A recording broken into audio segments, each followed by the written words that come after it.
It's about 26 to 5 now, 2CC Canberra Live, and on a Friday afternoon, it's time to talk finance with Luke Smith from Envision Financial. Luke, good afternoon. Good afternoon. There's a lot going on, isn't there? We've seen restrictions eased this week. We're headed out to the nightclubs tonight so that we can participate in the moves like Jagger, as the Chief Minister said we should. He said there'll be moves like Jagger on dance floors across Canberra. Private binge back home, isn't it? I wonder what the Chief Minister's like on a dance floor. That would be awkward, wouldn't it? Well, I might have two left feet, who knows? Indeed. Speaking of nightclubs, you and I probably don't hang out at the nightclubs anymore, but the younger people do. And the younger people, they're the topic of our discussion today.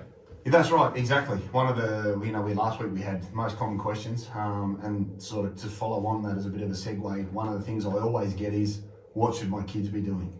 So today we're going to talk about some things to consider. The kids may or may not be listening to the channel, but let's say mum and dad are, and I guess that's their concern, because mothers and fathers get advice, because I find as you get older, with a percentage of people, you become more interested in what's happening, because retirement's obviously getting closer and you're paying a little bit more attention.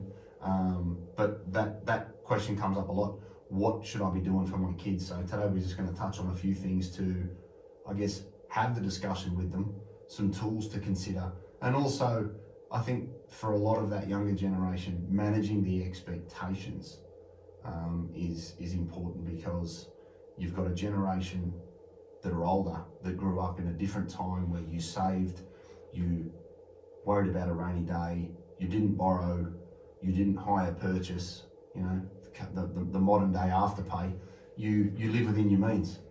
The younger generation now live way outside their means, have no care or responsibility in relation to financial decisions. Sounds like the way I was when I was the younger generation. And Instagram and Facebook drive the decision-making process to keep your 1,000 friends happy that you've never seen. So, I think mums and dads can add a lot of value to the kids going forward. Lesson number 1, there's only one certain way to lose excess weight. You must eat less than you burn. And there's only one sure road to riches great. You must spend less than you earn. Yeah, look, spot on. And I think, that's one of the things that, mums and dads can give kids basic information. And whilst it may not be appreciated, I find that if clients of mine, mum and dad, send in the kids and say, look, can you have a chat to my son or my daughter?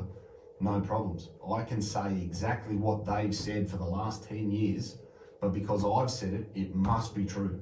If mum and dad say it, mum, what would you know? Exactly. You're a school teacher, you're a this, you're a that. Dad, you do this, you do that, what would you know? Mum and dad know a lot more than the kids realise, and I think passing down, the best thing that mums and dads can do is pass down, 1, that work ethic, and 2, those core principles that were instilled in mum and dad of be sensible, save, don't waste, measure your spending. Still have a good time, but just don't go wildly overboard, which this younger generation tend to do. Now, the basic principle, spend less than you earn, is the foundation block. That's where you start. Yeah. That's where everything comes from. Yeah. But if you consistently stick to that, spend less than you earn, what that means is you've got a little bit left over. That's your savings. That's right. And I guess one of the points I had here when I was sitting down thinking about the big ticket items is time is your friend.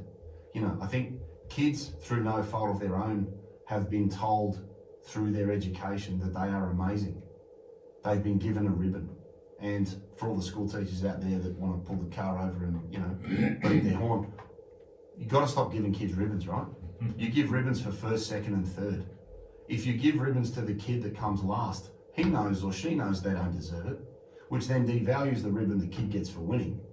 And it sets in place a chain of events where the expectations of kids now come into my office and go, I want a Mercedes, I need a $1.5 million house, and I deserve it because I've been told through my entire education I'm amazing. Well, some of those kids may be amazing, but the vast majority aren't going to be amazing. They're just going to be normal kids. But that expectation then leaks into the community, right? So they then finish education, get a job, and still have that belief system that they are amazing and they deserve something. So they go out and buy a $1.5 million house as their first home, geared to the eyeballs. So I think the best thing parents can do is have those realistic conversations with the kids around the value of time, the value of compounding. Some strategies to then consider is think about ways you can engage with them with the device that they have glued in their hand 23 hours a day, which is their mobile phone. So embrace technology. I think that's a really good way for mums and dads to connect with kids. Find ways, show them an app, help them, give them some incentive. If you save this much, I'll match this. If you put this in place, you know, have that repetitious behavior, because the best thing kids can do is start early with a little something. They don't have to go bananas and have massive portfolios straight away. Just help them by setting up maybe 1 or 2 ETFs that are diversified. You can get a Vanguard balance fund or something like that, reinvest the dividends into more units, and then take part of their money and put it into it, or reward them. If you save this, I'll match it. You know, my dad was always a big advocate of that. Yeah. You do this and I'll match it. So then I was engaged in the process. Because I think giving, you don't give anything to your kids. If you're going to be fortunate enough to help them, you don't give them anything. You loan them, you know, and you formalize that. If you want to give your son money for his house, you want to give your daughter money for her apartment, you don't give them anything. It's not a gift. It's a loan, and it's a documented loan. Because down the road, if somebody falls in and out of love and assets get sold and separated, you need to be registered as a creditor to protect your capital. Yes. So, you know, charge the kids rent. The kids might not like it, but it'll instill great behaviours, because they need to learn how to budget. They need to look at fixed expenses. And I don't care. I say to a lot of clients, save the rent up, give it back to them when they move out. You know what I mean? At least the kid's got some money there that they've learnt those behaviours, and they can be repetitious. And repetition and time are 2 very, very valuable components to be able to move into your early 20s or early 30s, and having lived at home, been able to save a really significant amount of money, because house prices keep going up, and it's getting harder and harder for these younger generations to be able to get into the market. But you've got to look at the behaviours of your kids. You need to teach them, you know, the basic skill sets that, you know, you can't be out on a Thursday, Friday, Saturday night and spend all your pay. That doesn't happen, because this generation of kids want the best of everything, which that's totally fine, as long as you're happy to go and earn it. And it's the behaviours that you instill in them in relation to work ethic, savings, investing, and giving them general information, which is really, really powerful. And I think kids don't realise it at the time, but as you get older, those values that you instill in them, you know, then really sort of shine and come to light when they actually sort of cotton on that what mum and dad have been saying is really, really powerful. And oh, whoops, I did this 10 years ago and now I've got 30 grand in the bank. You know, it's a really good position to have kids coming out of the house in. In the notes that you've prepared today, you've highlighted a particular question, and I can tell you're going to have something to say about this, but the question is your child a lion or a gazelle? Yeah, I really like this analogy, and you read it on a page and go, what on earth is he talking about? And I guess this comes down to the attitude and the work ethic that the next generation instill in their children. And what I mean is, a gazelle runs from danger, okay? A gazelle runs when it's getting chased, and it runs fast enough to not get eaten.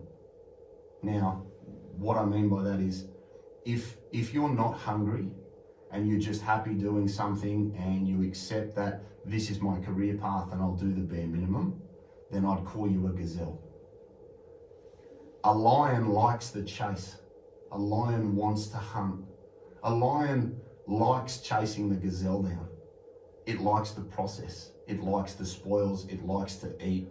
And it's not the fact that it has to catch everything, but it actually enjoys chasing stuff down.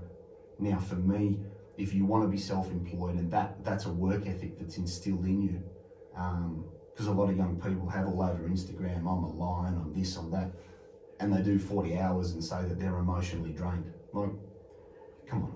Mm-hmm. Everybody wants the spoils of victory without doing the work. And I think that analogy for me really stands out, because what your kids see becomes the platform for what they then interpret as normal. Hardworking kids generally come from really hardworking parents.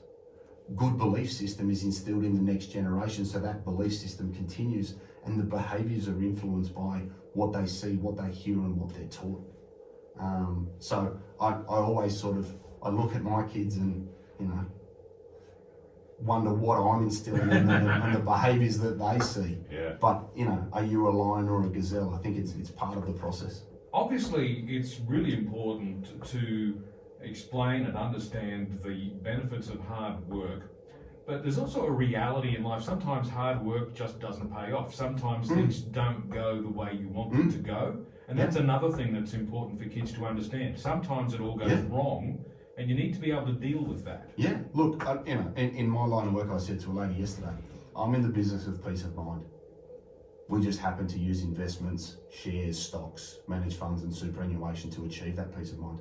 But ultimately people come to me for peace of mind. Is it going to be okay? And tell me that I'm doing the right things to maximise my opportunities. So that's ultimately the most important thing. And I think, again, those values that kids learn that, okay, not everything's going to work. Yeah. And that's why I'm not a big advocate of giving everyone a ribbon. It's not okay to lose. Well, it's not okay to lose. It's not the same as winning. So it's important that kids understand that, and every adage on every YouTube channel and every comment on Facebook is, you get knocked down and get back up. But you need to give kids the tools and the expectations to be able to deal with that adversity when things like a COVID come along and markets drop 30%. Yeah. Because I do the same with adults. They have the same fears children do, where they might be approaching retirement and then worry that they come in my office and say, well, I can't retire now because of the correction of COVID. And 12, 18 months later, they're saying, oh, I had nothing to worry about. But they understood that they went through that process and they learned from their experiences, both good and bad, and use those as tools moving forward to make better and more informed decisions. So I think building that resilience in kids and giving everybody a ribbon, I think whilst in theory we want to protect everybody from the bad things, you learn from the bad things. When I was a kid, you fell off the swings, you broke your arm. Okay, you learn not to fall off the swings. Now we wrap the swings in cotton wool and complain that, they don't climb enough. Now they're obese and we run off into another channel of Lord knows what happens. So I think the values that you instill in kids about save, use a separate bank account, take money off them, charge them rent, make sure that they've got a little savings plan and reward them if you can. If you can assist them, great. If you can't, wonderful. Give them the opportunity, give them the seed capital, and then set up a direct debit so that you can automate things and ensure that over time, the value of something is good. Use Bitcoin, right? And when I say use Bitcoin as an example that it's the cool thing at the moment, right? It's hyped, it's pumped, everybody's talking about Bitcoin. Use that interest and that leverage in investments and then bring it back to a fundamental basis and get them to understand that Bitcoin is just one option in relation to ways to accumulate wealth. Bitcoin's a very dangerous option. Well, again, it's like anything. You need to assess the risks that are associated with you, but a lot of young people they're into it, right? It's got their attention. Oh yeah. It's the cool thing at the moment. So. And if you bought it 10 years ago, you'd be rolling in it now. Well, the long-term advocates of Bitcoin, will say, "I told you so," and we might be having this conversation in 20 years that maybe they were right. That brings me to an important question, though. If you've got your kids doing the right thing and saving regularly, then they will accumulate savings. But then comes the decision about where to invest those savings.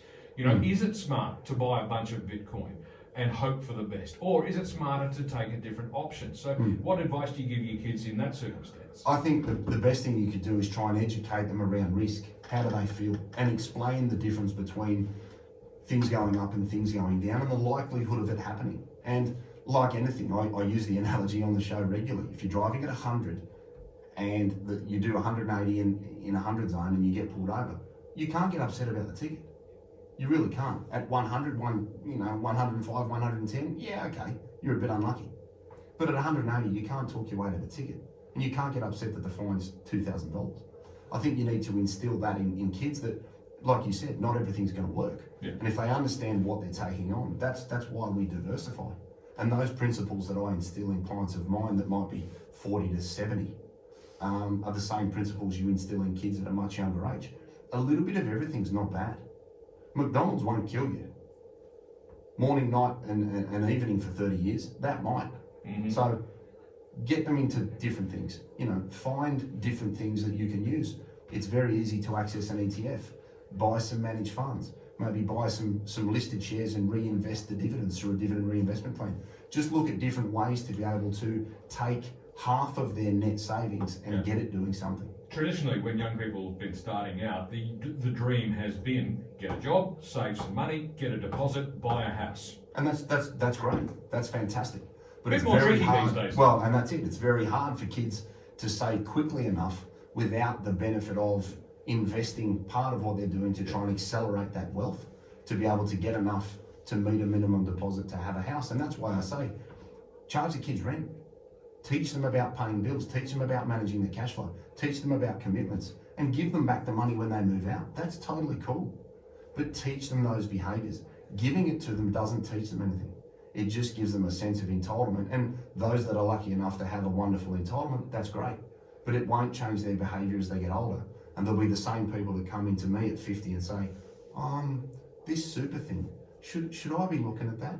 Which, is the whole reason we're here talking about this stuff, to make people aware of different options. Indeed. I'm with Luke Smith from Envision Financial. Today we're talking about how to help your kids along their way with their finances. It's 10 to 5. Back with more in just a moment.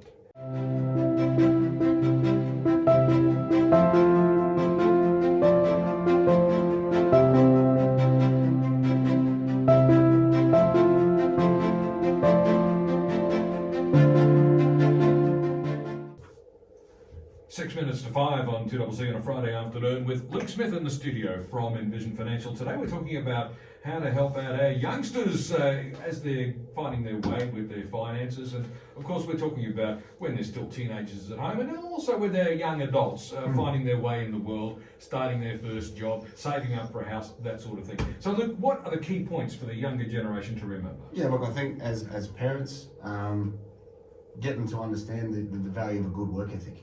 You know what I mean? I think there's a challenge that what they're instilled in them through school and their general belief system could be questioned. I think if kids have a great work ethic and understand the value of working hard, you've really provided a wonderful role model and wonderful environment for kids to see that, it does pay off. Mum and dad have nice stuff because they do work hard, and, if not everything's going to work, as you said before the ad break, and they need to understand that it's all right to fail. It's all right to have a go, but if you never have a go, then you'll never find out if it was meant to be. Yeah, as they say in the classic movies, it's not how many times you fall down, it's how many times you get back up. And again, we're still talking about it 30, 40 years later, right? Because it's still relevant. And I think that resilience comment that we made earlier before the ad break is important, is instill that resilience in them. And that's financial resilience, you know what I mean? You're going to have things happen that eat up your savings. A car's going to blow up. A hot water machine's going to blow up. You've got to pay bond when you move out if you're going to rent something. Understand that. But if you've got those good behaviours instilled in you, you can save and rebuild and continue to do stuff. So it's about making sure they understand the value of time, make sure they're aware of their spending, get them to maybe save a portion of what they earn into an account that is not linked to their bank account. I'd use technology, things like Raise, R-A-I-Z.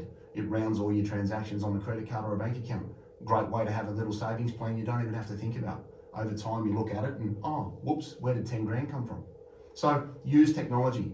The younger generation are right into it, so make the most of it. Charge the kids some rent. Yes, they're not going to like it, but they're going to understand the importance of budgeting, having some money there and having a commitment that they're going to have to leap into a much more expensive commitment when you leave home, because you don't have to charge them full freight, but it's the behaviour of paying something and understanding what they're getting for it that I think puts them in a good position to be able to then ultimately get them out of home, right? Every client I speak to is, I can't wait for them to get out of the house. Well, give them the tools to get out of the house, and they might leave sooner. Well, these days they don't go until after they're 30, do they? Well, I think, 35 is the new 18, but anyway. Yep. But then, they'd be the big things. I'd have a crack. Don't be scared to fail. Save what you can. Be active about your decisions. Understand the value of time, and have a wonderful work ethic. And I think you'll put your kids in a great position. So, Luke, where can listeners get more information? 6260-4749. We've got Envision Financial, that's Envision with an E, envisionfinancial.com.au, it's the website. We've got the Knowledge Centre and a raft of tools there that the kids can look at. We've got the podcast, show it to them on YouTube, they can watch it on their phones, iTunes and Spotify.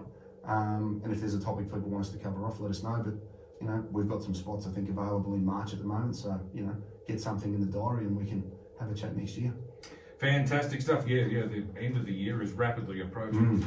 Luke, thanks very much, and we'll catch you again next Friday See you afternoon. next Friday. Beautiful. Luke Smith from Envision Financial. Luke will be back in the studio once again at the same time next Friday afternoon to talk money once again. It's 3 minutes to 5. News is next.